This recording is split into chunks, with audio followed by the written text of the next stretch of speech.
Coming into the series, talaga naisip ko yung last stint ko yung last championship stint ko. Medyo hindi naging maganda yung dulo kasi yung injury. So, mindset ko habang healthy, talagang kung ano yung makakontribute ko, depensa, opensa, rebounds, o kahit ano pa naman, ano pa man yan, talagang binuhos ko na. Kaya after ng game, kung napansin nyo yung after ng buzzer, talagang wala na ako lakas eh. Kung gusto ko lang umupo kanina, uupo ako. Hindi ako makapag-celebrate ng maayos. Pero I'm happy na yun na, nakuha namin yung championship ngayon, yung Game 7. And it's my first time din na manalo sa Game 7 sa finals. Laging talo, lagi ako talo ng Game 7. I'm happy na yun na breakthrough, yung breakthrough na nakuha. Ano kakaiba sa Game 7 na may ano yung kailangan mong gawing kakaiba? Kasi Game 7 different from the rest of the games. Well, Game 7, iniisip ko all out na eh. Wala na, hindi ko naisipin kung pagod man ako. Actually, fourth quarter, hindi na yata ako dinabas. So, yung minutes ko talagang mabigat na yung series na to, pero hindi ko na inisip yun kasi gusto ko makatulong. And gusto ko rin makakuha talaga ng championship. Your defense, CMAC, anong masabi? Well, hindi siya perfect, pero feeling ko malaking tulong. Hindi naman tayo perfect na player, so magkakamali tayo, and knowing Makolo naman, talagang sobrang galing din naman. Hindi naman sila aabot dito sa Game 7 kung hindi rin dahil sa kanya. So, I'm happy na nagtulong-tulong kami para makuha yung Game 7. Speaking of tulong-tulong, parang gano'ng ka-importante yung local production na matulungan nyo si JB? Sobrang laki. As in, naawa kami kay JB nung Game 6 kasi kahit anong gawin namin, hindi namin matulungan. Pero come Game 7, talagang sinabi namin sa practice kahapon na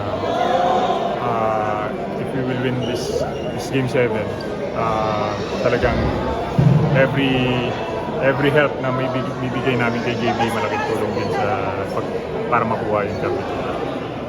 Pero 5 years kang hindi nag-champion tapos well, it's happy to be back sa finals. And it's happy to win one again. And I hope next conference, next season, habang medyo malakas pa, makakuha pa ulit. pero meron bang mixed emotions na yung last championship mo with TNT ngayon nakuha mo yung pangalawa mo against TNT? Well, mixed emotions, and kasi siyempre mga brothers ko pa rin yung mga nandun, especially sila Pugoy, sila Calvin, sa Gilas, si Poy, especially best friend si Poy. And well, trabaho lang. Nanalo sila na wala ako, siyempre nanalo din ako na wala sila. So I'm happy na yun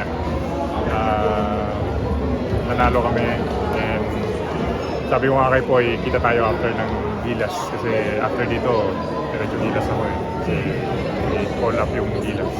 Hirap naman ng hindi. Pero speaking of Gilas, consistent ka na sa training camp for the past few windows. Ano lang yung mindset ko na kumbaga patuloy magpakita sa practice kahit na hindi na... Well, actually, bala ko nga sana magpaalam na eh. Last stint ko dapat yung last na window, pero dahil injured yung mga, ewan ko, may mga nag-back out ata. So, kailangan ng players. So, I'm willing to help naman. Kasi alam ko naman, healthy rin naman ako. And kahit pagod, bansa na yun eh, para sa bansa. Can you talk about yung naging karera mo? Ganda ng nilalaro mo sa TNT, na-trace ka, then found your role yun sa Ginebra Championship, and then nakabalik ka rin sa Gilas. Can you talk about it? Well, I'm happy na yun hindi nagbago yung mindset ko. Yung nanggaling ako sa TNT, maganda yung naging career ko doon, nanalo championship. Then na-trade sa Blackwater. I know, yun yung isa sa mga pinaka-bottom ng career ko kasi yun hindi ako nakapasok sa playoffs, tapos may mga injuries. And I'm thankful na dumating yung free agency, and talagang nagkaroon ako ng chance para makapaglaro sa dream team ko na childhood dream ko talaga makapaglaro sa Ginebra. And winning one championship. Ngayon, sobrang fulfilling.